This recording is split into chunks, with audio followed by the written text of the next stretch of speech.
만 39세 임산부인데 1, 2차 계양 검사 대신 니프티 검사인데 정확하가 더 네. 좋을까요? 그러니까 꼭 니프티를 꼭 해야 되실 이유는 없습니다. 그러니까 저는 만 40세 아까 40 안 되면 명함 못 내민다 그랬죠. 못 내밉니다. 네, 저는 아이여성병원에서 만 40세 넘으신 분한테 일단은 그냥 권하고요. 물론 35세 이상 노산으로 들어갑니다. 그러니까 그러나 반드시 그거를 갖다가 NIPT, 니프티로 해야 될 이유는 없다.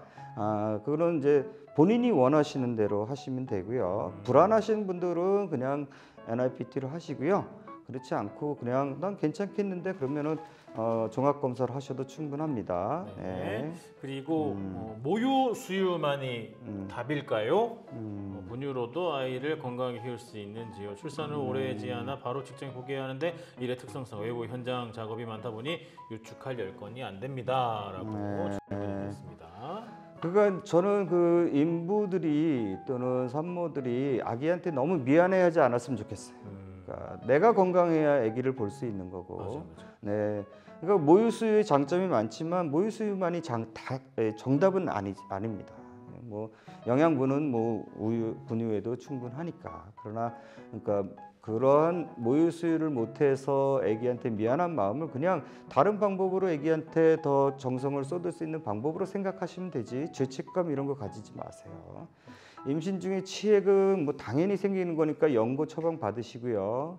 가끔 좀 웃기는데 몇 킬로 되거나 인큐에 안 들어갈 수 있나요? 34주 기본적으로 몸무게 한 2.2, 2.3kg 단태아 나가고 쌍둥이 1.9kg면 많이 작은 거 아니에요. 그러니까 그 정도면 뭐 저희 병원에서는 아까 말씀드렸듯이 2.2kg 넘으면 NICU 안 들어갑니다. 네. 원장님 눈물 나네요. 아기한테 미안해하지 말고 내 건강을 생각하라니 유유. 따뜻하시 원장님 반하겠어요. 배를 문지르면 안 좋다고. 배를 문지르면 안 좋다는데 자꾸 습관적으로 문지르면 말을 걸게 됩니다. 괜찮을까요? 배를 문지르는 게 배를 세게 문지르지 마시라고. 그러니까 예를 들어서 그 아빠랑 태담을 하면서 배를 살살 만지면서 그렇게 하는 거는 괜찮지만 배를 습관적으로 자주 세게 문지르시면은 아기가 일시적으로 심박동이 느려집니다. 우리가 이제 긴장했을 때 눈을 이렇게 꽉 누르면 이 심장이 이게 좀 고동치던 것이 잠잠해지는 것처럼 그렇기 때문에 아기 심박동이 일시적으로 확 느려질 수가 있으니까 너무 세게 문지르지 마시라는 얘기입니다. 네, 세게 문지르지 말라는 말씀이시고요. 네, 코로나 엄청 많지요 임신 중에. 타이레놀 먹었는데 열이 내렸다 올랐다 해서 첫날은 하루에 4개 먹었어요. 열이 나도 버티는 게 나은 건지 약을 한 번 더 먹는 게 나은 건지 고민을 먹었네요. 열이 나시면은 아까도 말씀드렸듯이 약을 더 드시는 거 좋고요. 보통 하루 3개지만 타이레놀 그러니까 6개까지 괜찮습니다. 그리고 코로나로 인해서 아기한테 영향이 가는 경우 거의 없으니까 너무 미안해하지 마시고 본인 건강하셔야 아기 봅니다. 네. 5번째 질문 중인데 답변 좀 해주세요. 백문침이 새벽에 듣기 심해요. 정자세자ning 안전과 여겨보자면 6번째 질문 때 답변을 해드리도록 하겠습니다. 농담이고요. 네. 아니요. 그러니까 너무 오래 정자세로 자는 게 여러 번 질문하시게 해서 죄송한데 배뭉침이 새벽에 심한 건 당연한 겁니다. 배뭉침 자궁 수축 호르몬 옥시토신은 밤에 많이 나와요. 그러니까 배 뭉칩니다. 또 주로 태동이 심한 시기가 밤에서 새벽까지예요. 그러니까 밤이 무서워요. 네, 그러니까 그게 정상입니다. 그래서 그 밤에 일어나다고 걱정하지 마시고 정자세로 자는 거는 일단 배가 무거워지는 이후에는 정자세로 주무시면 이 커진 자궁으로 인해서 엄마의 대동맥, 대정맥이 혈류가 잘 안 갑니다. 그러면 아기한테도 잘 안 가니까 옆으로 주로 누워서 주무시라 그래요. 그러니까 근데 이제 자다가 똑바로 누웠다고 놀라지 마시고요. 근데 옆으로 누우면 애가 엄청 놀아요. 네, 그래서 그걸 엄마들이 거꾸로 알고 계세요. 너무 애가 힘들어하는 거 아닌가로 생각하는데 좋아서 그런 겁니다. 네. 혹시 몇 세까지 출산 가능한가요? 라는 질문이 있습니다. 저희 병원에서 출산하셨던 분이 만 47세 있으셨습니다. 네. 뭐 그 전에 더 있을 것 같은데 뭐 지금 얼핏 기억은 제 환자로서는 그렇습니다. 네. 그렇군요. 네. 구 원장님 진료 잘 받고 있어요. 그래가지고 좋아서 움직였군요. 네. 궁금한 점 정말 다 알려줘서 너무 좋습니다라고 말씀해 주시는 이다영님. 네. 자, 그리고 그 분만한다고 해서 치질 치액이 같이 열상이 생기지는 않습니다. 걱정하지 마시고요. 네, 그래서 임신 그 위에 거 어떻게 됐죠? 뭐? 네, 위로 네. 올릴까요? 네. 소파수에 고위험이라는 경우에는 사실 결국 봉합술을 하셨다 그러면 일단 고위험에 들어가지요. 그러니까 그런데 뭐 그렇게 걱정하시지 않으셔도 됩니다. 그러니까 지금 몇 주라고 그랬죠? 35주 되셨으면 뭐 다 됐는데요, 뭐. 네. 태도. 35세. 네. 아까 뭐 나이는 문제 안 되겠고요. 그러니까 경부길이 잘 체크하시면 되겠고요. 네. 자, 그리고 또 태동했을 때 피부로 아기 신체가 느껴지는데 톡톡 쳐도 되나요? 뭐 또. 괜찮습니다. 뭐 그렇게 뭐 세게 치시는 거 아니니까 세게, 톡톡이니까. 네, 서로 뭐 주고받고 뭐 괜찮지 않겠습니까? 네네. 이게 톡톡이니까. 뭐. 네. 톡톡은 좀 그런데 톡톡. 네. 네, 네, 뭐 괜찮지 않겠습니까? 그렇죠. 네. 그리고 그러면 신경 써요. 그래가지고 26주 코감기 걸렸어요. 어제 항생제랑 코감기 약 받았는데 먹는 게 좋을까요? 코 막혀서 입으로 숨 쉬는데 그건 괜찮나요? 라는. 네, 또 코감기 날씨가 뭐 추워서. 자주 옵니다. 그리고 코감기가 아니더라도 뭐 비염 처방도 해드립니다. 왜냐면 임신을 하게 되면 네. 눈물, 콧물, 침, 아래 분비물 다 많아지기 때문에 비염 있던 분 심해지고요. 그러니까 그냥 뭐 처방 받아서 드시면 됩니다. 다 그 병원에서 다 선생님들이 안전한 걸로 드리는 거니까 그냥 드셔도 됩니다. 항생제 잠깐씩 쓰는 거 그렇게 큰 문제 안 됩니다. 네. 네. 오늘 32차 검진 다녀왔어요. 아인에서 검진 다녀가셨다고. 집에 네. 가셨나요? 네. 지하에 저 있는데. 네. 자, 그리고 8개월차 딸꾹질 엄청 많아졌는데 괜찮을까요? 네, 지금 인공 눈물 넣어도 되나요? 질문도 있고.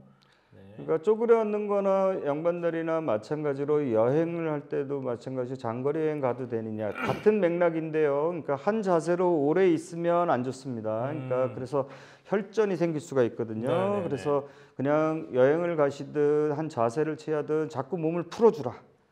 그러니까 고속도로 가실 때 휴게소 나오면 좀 쉬었다가 가시고 몸을 자꾸 풀어주시라.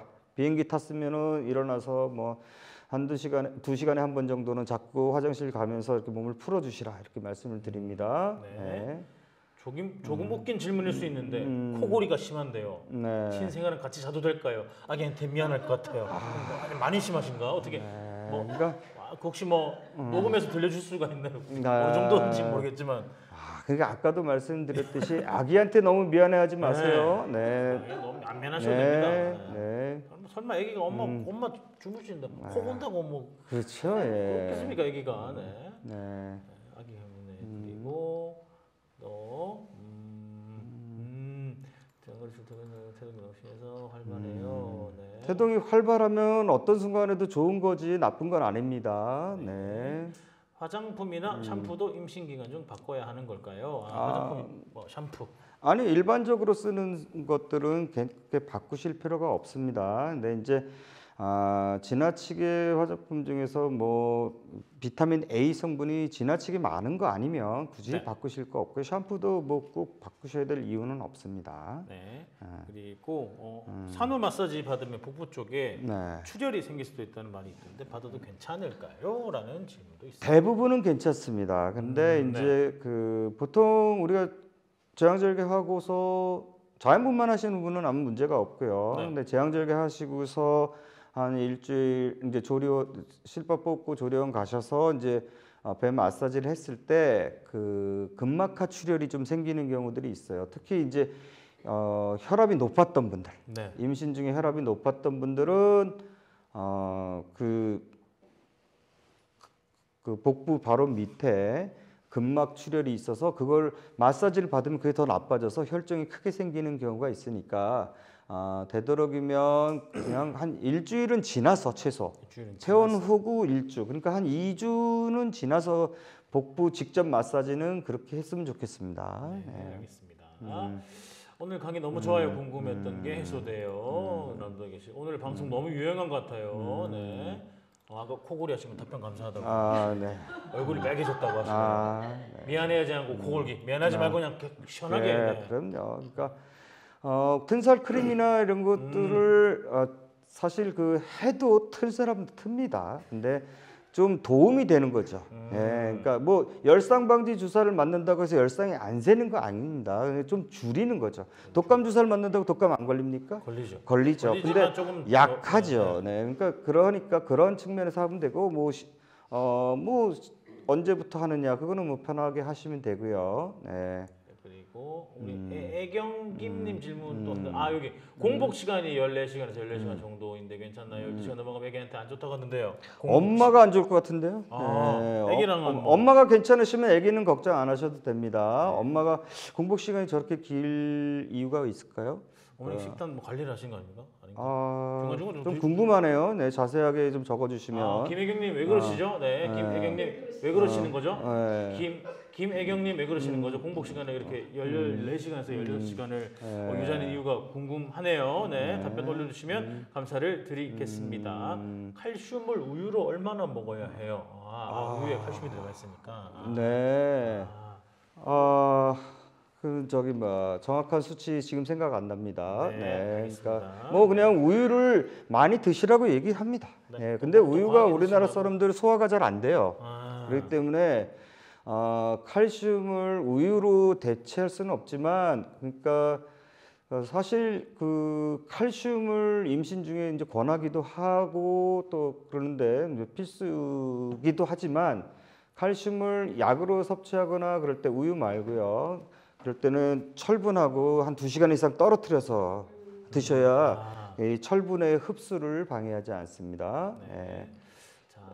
네. 임신 중 체중 관리는 보통 평균이 한 12, 13kg 되는데 정상은 한 8kg에서 거의 20kg까지 되게 개인마다 차이가 큽니다. 그리고 임신 전에 이제 과소 체중이었냐 과다 체중이었냐에 따라서 목표치도 다르고요. 그러니까 근데 절대적인 체중의 증가보다는 구간별 기록. 그러니까 그러니까 보통 한 달에 2kg 넘지 마세요. 후반부에 그렇게 권해드리는데 그거를 주치의 선생님하고 상의하시면 되겠습니다. 네. 김혜경님 답변 왔습니다. 네. 저녁을 7시에 드시고 네. 10시에 주무시는데요.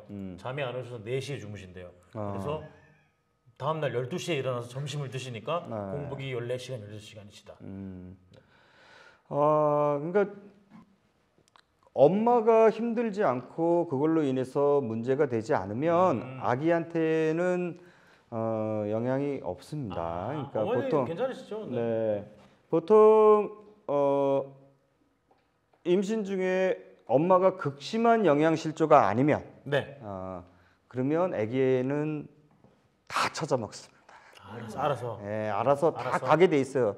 그렇기 때문에 엄마를 위해서 드시란 거지 아기는 다 갑니다. 저절로. 그러니까 본인을 생각해서 드세요. 본인이 불편하지 않으시면 괜찮습니다. 알겠습니다. 100일에는 둘째의 경우도 맞아야 아기한테 도움이 됩니다. 그래서 100일에는 임신부는 매번 맞으시라 그러고 남편분이나 이런 경우에는 꼭 굳이 매번 맞으시라는 얘기는 안 합니다. 한 번만 맞으시면 됩니다. 밤에 잠이 안 오는 것도 뭐 자연스러운 현상인가요? 아까도 말씀드렸듯이 밤이 요란하기 때문에 잠들을 잘 못 주무세요. 그래서 그냥 낮에 주무시라고 합니다. 낮에 어차피 밤은 요란해서 못 주무실 테니까 굳이 밤에 자야 될 이유는 없습니다. 근데 이제 직장 생활 하시는 분들이 문제지. 그렇죠. 그렇군요. 그리고 아기 귀지는 소아과에 문의해 주세요. 모릅니다. 소아과에 문의를 엔젤 러브님 소아과에 문의를 많이 부탁을 드립니다. 선생님 너무 명쾌하세요라는 분도 계시고. 34주 쌍둥이 아기가 내려와 있다고 걱정하실 거 없습니다. 이제 거의 34주면 이제 조금 있으면 나와도 되는 때거든요. 그러니까 그렇게 걱정하지 마시고 걱정되시면 조금 누워서 쉬시고 아까도 말씀드렸듯이 아기 성숙도는 35주 되면 거의 걱정 안 하셔도 되고요. 키로수 적당하면 문제 없습니다. 계속 나와주세요이라는 분도 계시고 솔직히. 철분제는 보통 그 제형마다 다르기 때문에 보시면 그 철분제 보면 가로로 써 있습니다. 철로서 얼마. 근데 이제 단태아는 철로서 30을 넘는 걸로 꼭 드시라 그러고 쌍둥이 엄마는 기본이 60입니다. 네. 그래서 보통 시중에 나와 있는 철분제가 볼그레나 뭐 다른 것들이 한 40짜리들이 많은데 최소가 60이기 때문에 40짜리로 2개 그렇게 드시라고 하고요. 보건소에서 나오는 것들도 있는데 그 하나가 75짜리입니다. 그래서 네. 하나만 이론적으로는 하나만 드셔도 되는데 네.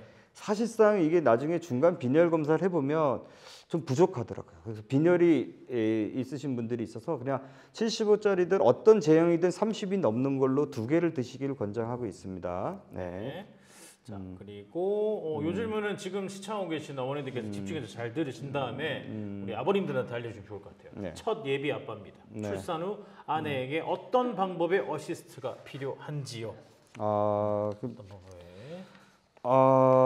네. 그러니까 일단은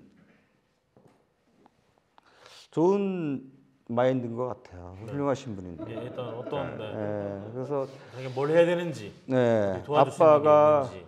일단은 육체적으로 예. 정신적으로 지지를 보내주는 것밖에 없죠. 사실 주로 엄마가 이제 힘드니까 그럼 육체적으로 지지는 어떻게 보내주냐? 네.